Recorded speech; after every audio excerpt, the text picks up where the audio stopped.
Yesterday in class, we considered a problem something like this. We have bus company, we're going to go on a trip. And we have bus company A that we're going to rent a bus from. And they're charging us $160 then just to go, plus $50 per hour. Let's say bus company B charges us $100 plus $70 per hour. We're going to think of this in terms of functions. What are the two variables involved? They are cost and hours.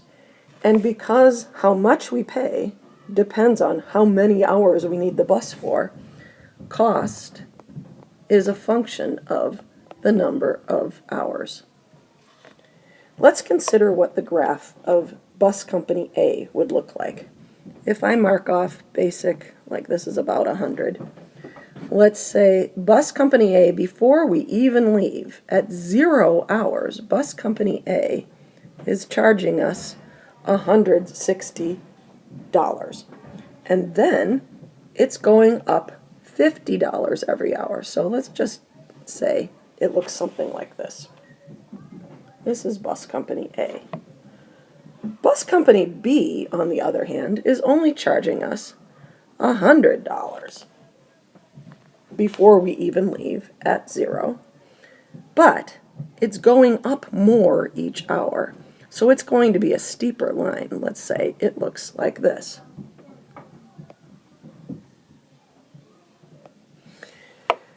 All right. So let's take a look at some basic ideas about this graph that are germane to the discussion that we're having today about slopes and intercepts. First of all, these numbers, where it is at 0 hours, are very important. They're like the starting point of a function, and they are always, since this is the y-axis and this is the x-axis, these points where a function crosses the y-axis are called the y-intercept. Notice that intercept sounds like intersect, and that's exactly what it is. Where a graph crosses the y-axis is called the y-intercept. And it's, if you think in real-world functions, it's where we are at 0. Or a starting point. It's code for the starting point of a function.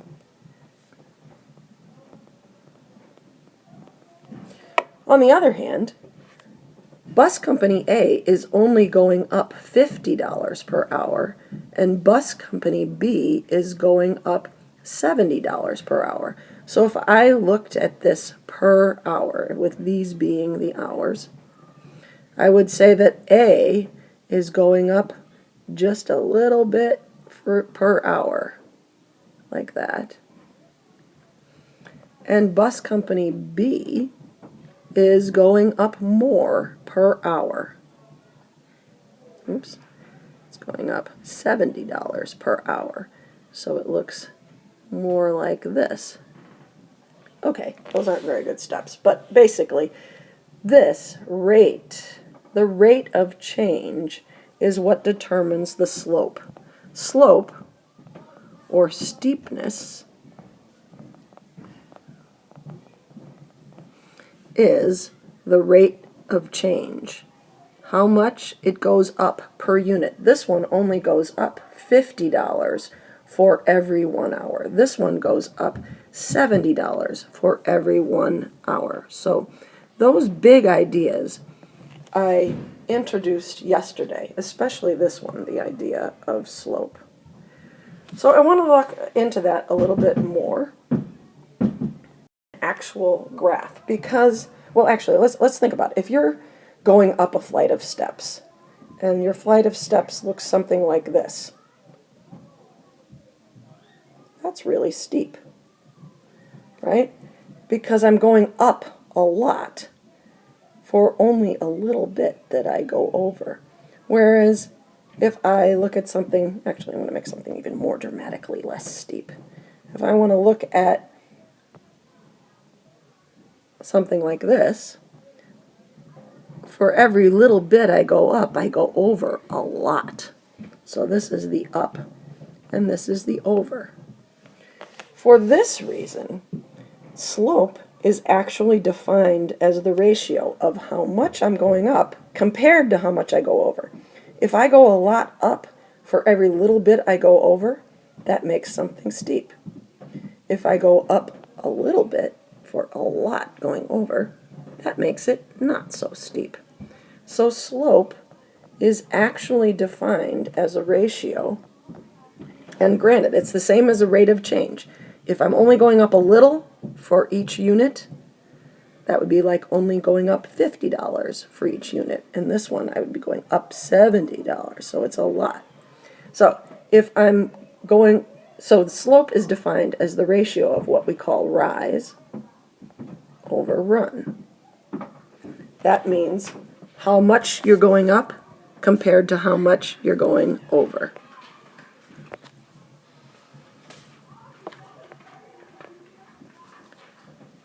On a graph, what that looks like is this.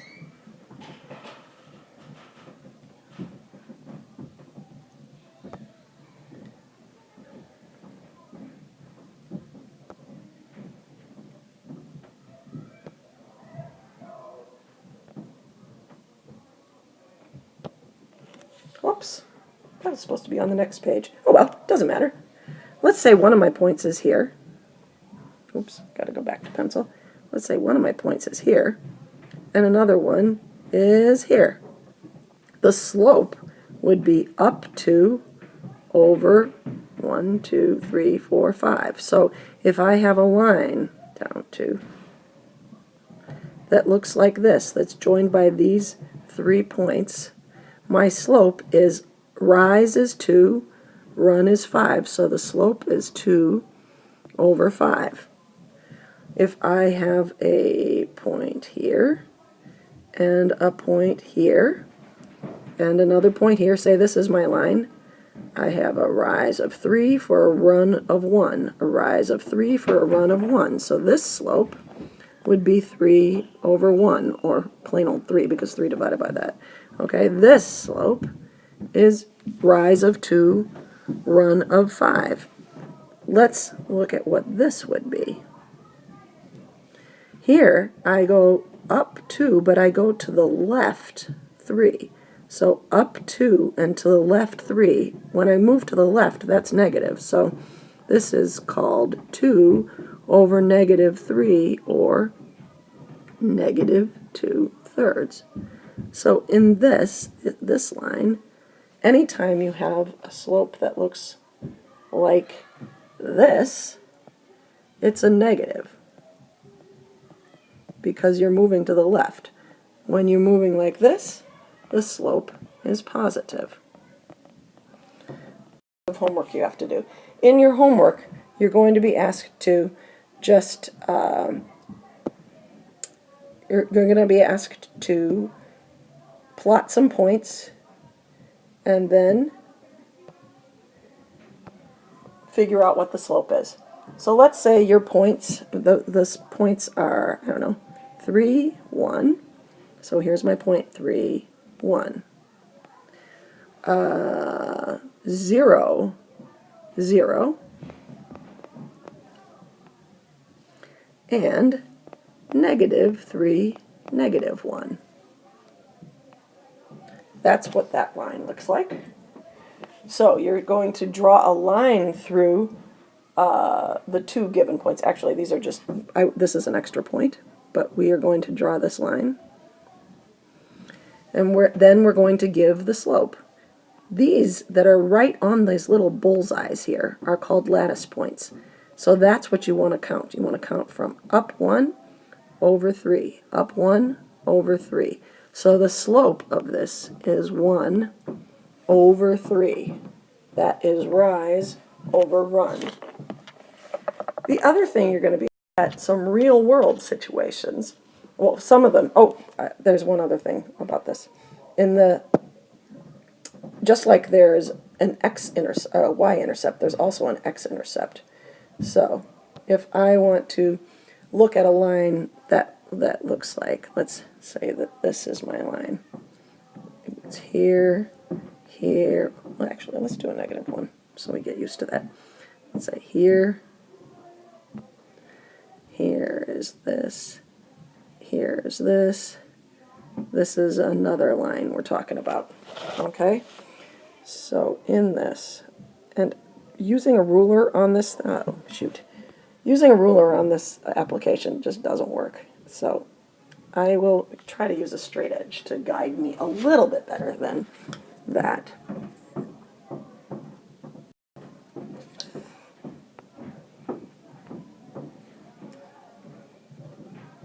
Here, oh, nope, not gonna work.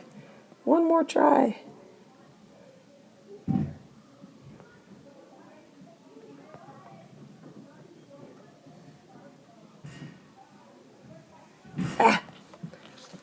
That's just as good as it's going to get.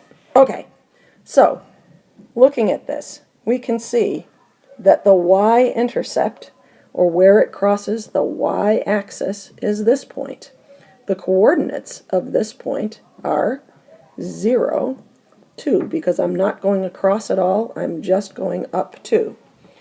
This is the y-intercept. The x-intercept is exactly what you would guess. It's where it crosses the x-axis. And the x-intercept in this case is 3, 0, because I'm going across 3 and I'm staying there. The slope, if I look at these lattice points or bullseyes, where it's crossing exactly on points of intersection, I'm going up 2 and to the left 3. So the slope is 2 over negative 3, or what would be considered negative 2/3, because a positive divided by a negative is a negative. Okay? And also, you could think of it like this. If you started at this point, you'd go down 2 and to the right 3, so that would be negative 2 and positive 3. Remember, if it looks like this, it's a negative slope. The other questions on your homework that you have to do are more like the real world situation that we talked about. And they'll tell you it's time and money, for example. And these will be labeled, maybe 100, 200, 300. If the graph starts here, then the y-intercept is 100, and that's the starting point. That means at 0 time, you have $100. And then the rate, the slope, is the rate of change. So let's say that this got up to, I don't know, let's say if this is 1 month, let's say this is 1 month, 2 months, 3 months. If this gets up to 200 after 2 months, then the rate of change is $100, because from here to here is $100 for 2 months. So the rate of change is $100 every 2 months, or $50. So it's just taking those same exact concepts and applying them in real-world situations. I'm sure that Walker can help you figure out how to adapt all of this that I've been saying to the assignments, which he'll give you